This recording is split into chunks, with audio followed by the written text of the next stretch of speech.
안녕하세요. 이번 책은 내가 혼자 여행하는 이유입니다. 카트린 지타가 썼고요. 독일 사람 같습니다. 2015년 7월 30일 날 인쇄인데 2018년 26세까지 나왔네요. 이 책이 우리나라에서 엄청 많이 팔렸나 보네요.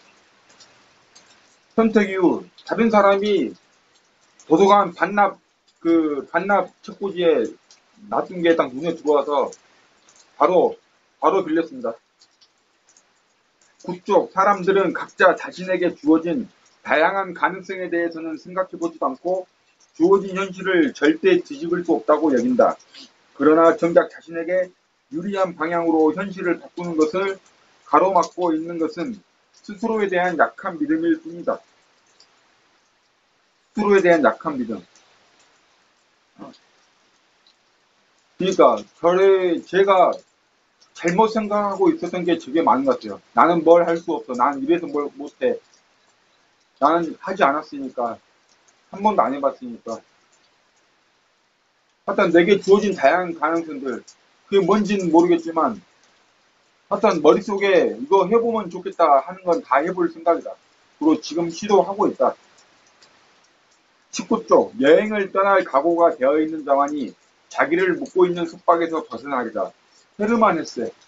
그래서 여행을 떠난다는 것은 일단 현실의 속박에서 벗어난 거니까 다른 나라로 간다는 것은 이 나라의 속박, 아는 사람들의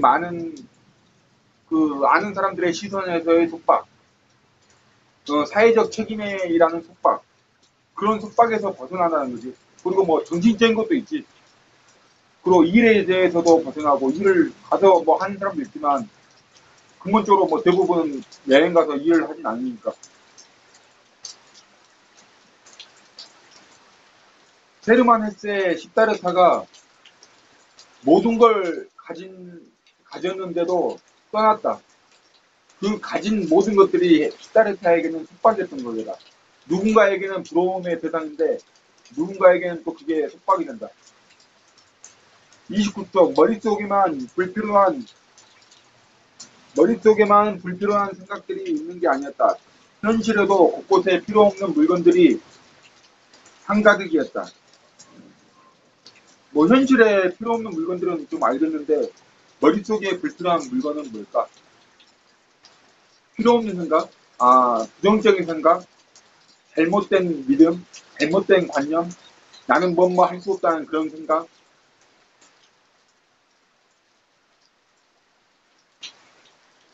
33쪽 나는 수도원 여행에서 내면의 목소리로부터 많은 대답을 들었다. 그중 가장 큰 수확은 지금 나에게 제일 중요한 계명, 즐겁게 일하라를 찾은 것이다. 내 생각, 내면의 목소리를 들을 수 있는 환경에서 맨날 며칠 지내는 시간을 가질 필요가 있다. 때로는 핸드폰도 안 가져가고 그냥 펜이랑 종이만 가져가고. 36쪽 스스로를 제대로 보려고 노력하지 않으면 다른 사람이 생각하는 대로 살아갈 수밖에 없게 된다. 그러니까 나 자신의 경우에는 내가 생각한 대로 살지 않으면 사는 대로 생각하게 될 거다. 이 말은 많이 들었는데 내 스스로를 나를 제대로 보려고 하지 않으면 나 자신에 대해서 제대로 알지 않으면 다른 사람이 생각하는 대로 살아갈 수 있었다. 그 다른 책에서도 봤다. 내 상상이 없으면 내 꿈이 없으면 다른 사람의 만들어 놓은 꿈, 다른 사람들이 만들어 놓은 꿈 속에서 그대로 살아간다. 지금 내가 살아가는 것도 나라, 정치, 문화, 경제, 이런 뭐 도서관, 이것들 뭐 내가 이용하는 모든 것들이 사실상 다른 사람들이 만들어 놓은 대로 살아가고 있다. 근데 뭐 모든 사람이 그렇긴 하지. 근데 뭐 100%를 다른 사람들이 만들어낸 대로 살아가느냐. 주어진 것들을 잘 활용하면서 그 가운데 내 상상을 발휘해서 내 안에서 나온 상상, 내가 진정으로 원하는 꿈, 그것대로 살아가느냐. 그 차이가 있는 거지.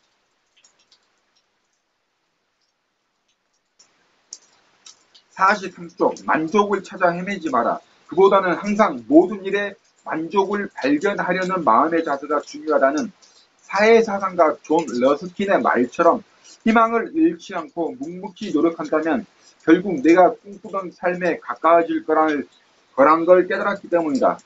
희망을 잃지 않고 행복을 찾아서의 실제 주인공 크리스 가드너인가? 그는 집 없이 살았는데 그랬다. 자기는 홈리스였지만 호프리스는 아니었다. 집이 없는 사람이었지만 희망이 없는 사람은 아니었다. 나도 지금 집이 없지만 나는 희망을 갖고 산다. 나는 요가 시크로서 세계 180개국 요가 여행을 하는 걸 꿈꾸고 있고 상상하고 있고 틈만 나면 말하고 있다. 그리고 모바일 보헤미안으로서 한 달에 1억 이상 벌면서 그렇게 또 요가 시크로서 세계 180개국 요가 여행을 하는 거. 그게 지금 내 희망이자 꿈이자 상상이다. 여기 나왔다. 크리스 가드너가 천억대의 자산가가 된 후에 연설에서 이렇게 말했다. 게임이란 역경이 닥치기 전에는 시작되지 않는 법이다. 나는 안 되는구나 생각되어 포기하고 싶을 때가 있다. 그때 지금 그 자리에서 다시 시작하라. 세상에서 가장 큰 선물은 자기 자신에게 기회를 주는 삶이다. 세상에서 가장 큰 선물은 자신에게 기회를 주는 삶이다. 나 자신에게 기회를 주자. 계속 기회를 주자.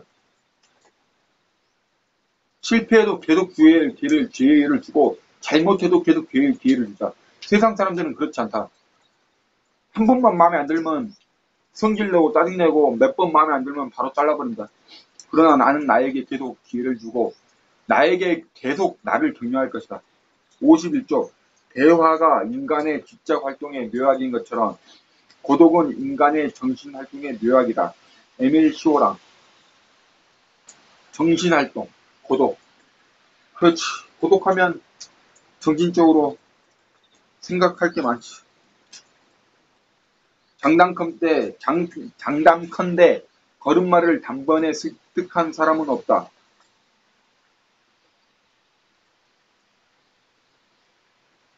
맞다. 나는 아마 외발자전거도 처음에 탄 사람은 아무도 없을 것이다. 많은 것들이 그렇다. 그런데 나는 내 두 발로 걷기를 포기한 아이인 것처럼, 어린 아기인 것처럼 나는 내 스스로 그 두 발로 걷기를 포기한 그런 일들이 되게 많다. 나는 두 발로 걸을 수 없을 거야. 나는 저걸 할 수 없을 거야. 내가 저걸 어떻게, 내 주제에. 그런 생각이 정말 많았던 것 같다. 왜 그랬는지는 아직도 모르겠다. 그리고 내가 왜 세상 속으로 내가 스스로 들어가서 살았을까? 그것도 참 여러모로 충격이다. 나 스스로를 사회 시스템에 누가 만든 회사 시스템에 또 누군가의 부각으로 왜 내가 사수가 될 생각을 한 적이 없을까? 나는 왜 1인 기업을 물론 생각은 지금 하고 있고 요즘 집중하고 하고 있는데 얼마 전까지만 해도 1인 기업을 생각하고 살지도 않았다. 마이인이 그랬다. 35살 이후로 가난한 것은 자기 책임이라고. 근데 나는 이미 46이다. 근데 35 이후로 가난하지 않으려면 자기 사업밖에 없다. 1인 기업, 회사. 자기 사업 안 하고 35살에 부자인 사람이 직장인 다니면서 35세 부자가 될 수 있나? 억대 연봉이어도 안 된다. 그래봤자 몇 억인데. 그게 부자. 이제 쓰는 것도 있을 테니까 한 3억 있으면 부자인가? 10억 있다고, 예를 들어 10억 있다 치자. 10억 있으면 부자인가 요즘? 64쪽 헤르만 헤세의 생애 계단에는 모든 시작의 내면에는 마법이 숨쉬고 있다는 구절이 있다. 와, 멋진 구절이다. 이제 10월 중순, 아마 10월 16일에 호치민에 갈 것이다. 베트남, 중국, 푸쿠오 여행을 한다. 마법이 자유롭게 날아오르기.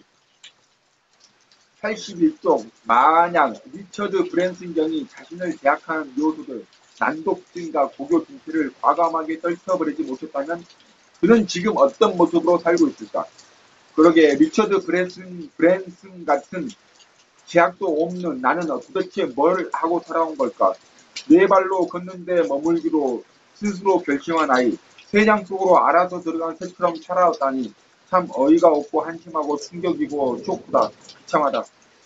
86쪽 자신을 묶어두는 모든 제약을 가판위에 던져버려라. 리처드 브랜슨은 난독 중에도 불구하고 탁지를 창간했다. 이걸 해야 한다. 저것은 불가능할 것이다. 라는 주변의 소리에 신경 쓰지 마라. 여행을 하다 보면 당신이 할 수 없는 일보다 할 수 있는 일이 더 많다는 사실을 깨닫게 될 것이다. 그래, 나는 모든 것을 시도해 볼 수 있다. 그래, 여행을 해보니 나는 정말 많은 것들을 할 수 있었다. 106쪽 그러나 그녀는 떠올릴 행복한 기억이 너무 많아서 죽을 때까지 애롭지 않을 거라며 오히려 우리들을 안심시켰다. 그녀의 집에는 여행을 좋아했던 부부가 전 세계를 돌아다니며 모은 기념품들과 사진들이 빼곡하게 전시되어 있다. 나도 여행 때문에 정말 즐거운 추억들이 많다. 대부분 정말 즐겁고 행복한 추억들은 여행과 관련됐다. 그래서 나는 앞으로 계속 여행을 갈 거다. 내가 뭐 혹시라도 뭐 나이 먹고도 친구가 별로 없고 뭐 같이 사는 여자가 없더라도 나는 그렇게 외롭지 않을 거다. 왜냐면 되새길 추억이 있고 행복한 여행의 기억이 많이 있을 것이기 때문이다. 그런데 유양이면 뭐 좋아하는 사람들과 떠올린 행복한 기억들을 많이 만들면 좋겠지. 지금 내 머릿속에 떠오르는 사람이 있다. 그 사람과 나의 관계는 앞으로 어떻게 될까? 잘 모르겠다. 베트남 가기 전에 한번 볼 생각이긴 하다. 113쪽 독수리가 좋다고 마당에 메어 놓으면 더 이상 하늘을 힘차게 날아오르는 모습은 볼 수 없다. 그래, 그러니까 사랑한다 해도 사랑하는 사이가 된다 해도 어느 정도는 기존에 하던 대로 자유롭게 풀어놓을 필요가 있다. 그러니까 지금 같이 베트남 가는 친구도 뭐 와이프 있는데 결혼했는데도 한 달 짧게는 한 두 달 정도 지금 여행할 계획이잖아, 떨어져서. 근데 그렇게 안 한다고 맨날 붙어 있다고 생각해봐. 그 친구도 그 여자랑 계속 못 산다? 약간 참 어려운 일이다. 사랑이 증오가 된 이유. 집착. 24시간 붙어 있고 싶은 것. 116쪽. 사랑을 오래 이어가고 싶다면 함께하는 삶에도 자유가 있어야 한다. 맞다. 122쪽. 어떤 사람의 얼굴을 아는 것과 친구가 되는 것은 엄연히 다르듯이 그 도시의 정보를 아는 것과 사람들과 교류하고 땅과 자연이 내뿜는 기운을 온몸으로 느끼며 체험하는 것은 하늘과 땅 차이다. 그 도시를 제대로 알려면 도시 곳곳에 퍼져 있는 기쁨과 슬픔을 직접 느껴야 하는 것이다. 그렇지. 내가 어느 나라건 어느 도시건 내가 지식적으로는 차라리 도서관에서 관련된 인터넷과 도서관 책으로 파는 게 훨씬 많이 알 수 있다. 근데 그러면 뭐하냐고. 그 도시의 공기를 못 느끼는데. 그 도시의 땅과 자연이 내뿜는 기운을 느낄 수가 없는데. 그 사람들 사이에 오가는 그 느낌들을 알 수가 없는데. 그래서 나는 여행 프로그램을 사실상 거의 안 본다. 왜냐? 여행 프로그램으로 진짜 느낄 수 있는 건 몇 프로 안 되거든. 156쪽 여행의 목표는 여행을 가서 무엇을 하고 싶다로 설정해야 한다. 나는 여행을 가서 요가를 한다. 내 여행의 주제는 요가이다. 세계 180개국 요가 여행 그리고 완나 3미타 등과 더 많은 추억을 행복하게 떠올릴 수 있는 정말 행복한 기억들을 완나 3미타와 만드는 것이다. 163쪽 식당은 식사를 하기 위한 곳이다. 그곳에서 당신이 혼자 밥을 먹는 것은 전혀 이상한 일이 아니다. 게다가 당신이 수없이 많은 책에서 보았겠지만 다른 사람들은 생각보다 당신에게 관심이 없다. 맞다. 자기와 직접 이해관계가 없거나 자기에게 직접적인 피해를 입히지 않는다면 대부분은 정말 관심이 없다. 물론 가끔 정말 좀 오지랖이 넓은 사람이 있어서 관심 보이긴 하다만 정말 그런 경우도 정말 드물다. 167쪽 절대 어느 순간에도 단지 혼자라는 이유만으로 스스로를 대접하는 걸 주저하지 마라. 근데 내가 좀 이거 약한 부분이다. 나를 좀 대접을 잘 못하는 면이 있다. 혼자라는 이유만으로. 그런데 진짜 오히려 나를 더 둘이 다닐 때보다 더 잘 대접할 수 있도록 했다. 둘이 가서 먹을 걸 어디 좀 적당한 데서 둘이 가서 먹을 돈으로 좋은 데 가서 혼자 먹는 거. 192쪽 글로 남기는 것을 추천하는 이유는 기록이 그 자체로도 의미가 있지만 쓰는 동안 그 경험에 대해 다시 한번 생각하게 해 체험의 의미를 발견할 수 있게 하기 때문이다. 글을 쓰는 동안 우리는 감정과 사실을 구분할 수 있고 감정의 이유를 성찰할 수 있다. 경험이 경험으로만 그친다면 그 경험이 아무리 특수한 것이라 할지라도 무용지물이 되고 만다. 경험이 값지려면 경험에서 비롯한 하나의 성찰이 있어야 한다. 경험에서 비롯한 하나의 성찰. 성찰이 있기 위해서는 적어야만 한다. 적지 않으면 성찰이 생기지가 않는다. 물론 생길 수 있지만 생기기가 참 어렵다. 왜냐면 그 느낌, 기억들 그게 사라지거든. 적어놓지 않으면. 그게 단서, 키워드라도 있고 그날 했던 거라도 그 뭐 간 장소, 시간, 뭐 먹은 거, 했던 거 그런 거 적어놓고 그때 간략한 느낌, 함께한 사람 그러면 떠올릴 수가 있고 기억이 어느 정도 복원되거든. 그리고 거기에서 성찰이 나올 수 있는데 으로만 그치면 안 된다.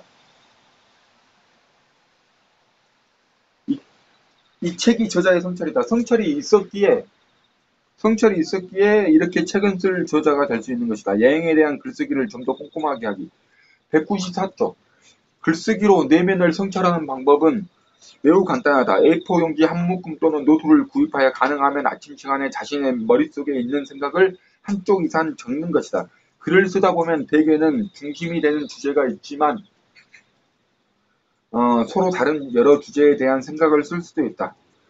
그저 글로 표현하는 것에 집중하면 된다. 그러니까 무조건 아침에 써야겠다. 나는 니츠가 말한 그 여행자를 5등급으로 분류했는데 최상급 여행자를 세상을 직접 관찰하고 자신이 체험한 것을 집에 돌아와 생활에 반영하는 사람으로 꼽았다. 최상급 여행자가 되기 위해서는 자신의 경험을 의식화하고 그것으로부터 의미를 찾아내며 현실에서 반복 실천함으로써 경험을 체화하는 일이 필요하다. 그는 여행으로 습득한 모든 지혜를 살아가는 동안 남김없이 발휘하는 일이 쉽지 않기 때문에 최상급 여행자는 극소수에 불과하다고 말했다. 나는 여행자들이 글을 쓰는 일을 게을리하지 않는다면 모두 최상급 여행자가 될 수 있다고 믿는다. 글쓰기가 혼자서 여행을 하는 동안 가질 수 있는 자기 성찰의 기회, 내면적으로 단단해질 수 있는 기회를 놓치지 않도록 도와주기 때문이다. 일상으로 돌아와서도 여행기에서 깨달은 것과 결심한 것들을 잊고 지켜나가고 싶다면 지금 당장 가방에 노트와 연필을 챙겨라. 이제 베트남 스쿠터 여행 가면 정말 아침에 일어나서 정말 A4 한 장 분량 아마 무게 때문에 A4를 사지 않을 것 같고 여분의 노트북에 노트북이 아니라 스마트폰에 노트북도 안 가져갈 생각이다. 스마트폰에 기록을 할 것이다. 대신 좀 용량 큰 메모리 카드 가져가고 와이파이 무조건 되는 데서 다 유튜브에 다 올릴 것이다. 응? 영화 쇼생크 탈출에는 이런 대사가 나온다. 두려움은 너를 포로로 붙잡아 두지만 희망은 너를 자유롭게 할 것이다. 손에 쥐고 있는 것들을 놓는 것을 두려워하지 말라. 더 많이 가질수록 신경 써야 할 것들이 늘어날 뿐이다. 여행지에서 꼭 필요한 것들만 가지고 살아갈 때 우리는 일상에서도 여행자처럼 자유로워질 것이다. 우리가 혼자 여행을 하는 동안 해법 지향적인 사고를 끊임없이 훈련할 수 있는 이유다. 그렇다. 그래서 내가 여행을 한 후 화를 내거나 불평하는 횟수가 줄었다. 왜냐면 여행지에서는 그렇지 못하거든. 잘못하다가 여행지에서 큰 변 당할 수 있거든. 막 내 성질, 우리나라에서 한 것처럼 성질 부렸다가는. 220쪽. 나는 주변 사람들의 긍정적인 영향을 주는 것에서 삶의 의미를 찾았다. 나는 세계를 돌아다니면서 모든 사람이 자유의지를 가지고 있고 그에 따라 자신이 원하는 결정을 내릴 수 있지만 그 결정이 사회에 미치는 영향까지 고려해야 한다는 것을 깨달았다. 지구 반대편에 살고 있는 사람이 내가 내 나라에서 마음대로 하는 행동에 영향을 받는다는 것을 눈으로 확인했기 때문이다. 게다가 오늘 나에게 일어난 일로 개인과 이 세상 그리고 모든 일들이 서로 연관되어 있다는 것에 확신을 갖게 되었다. 인류는 작게 보면 모두 개개인으로 존재할 뿐이지만 크게 보면 지구라는 한 배를 탄 동료이기도 하다. 그래서 우리는 타인과 주변 환경에 대해 선의를 갖고 행동해야 한다. 나의 이기적인 선택이 이들과 하나로 연결되어 있는 우리 자신에게 해를 끼치는 결과를 초래할 수 있기 때문이다. 내 생각, 어떤 사람의 죽음도 그만큼 나를 줄어들게 한다. 나는 인류에 속해 있기 때문이다. 그러니 누구를 위하여 종은 울리나 알려고 사람을 보내지 말라. 그것은 그대를 위하여 울리는 것이니. 존 던의 기도문. 이상으로 리뷰를 마쳤다. 정말 이 책 24세, 28세 팔릴만하다. 정말 깊이가 있다. 성찰이 있었기 때문이다. 나도 이제 성찰이 남는 여행을 하겠다. 기록으로 모두 남는 어떤 블로그로 하나에 딱 그렇게 만들든 브런치에 글을 남기든 이번에 가면 브런치에 첫날 여행부터 브런치에 글 남기는 것도 생각을 해봐야겠다. 다양한 각도로 블로그에도 글을 꼼꼼하게 쓰고 브런치에도 연재하고 계속 페이스북에도 하여튼 플랫폼, 멀티 플랫폼, 모바일 보헤미안, 요가 시커 계속 내가 원하는 삶, 내가 꿈꾸는 삶을 살도록 노력하겠다. 감사합니다. 거품캅.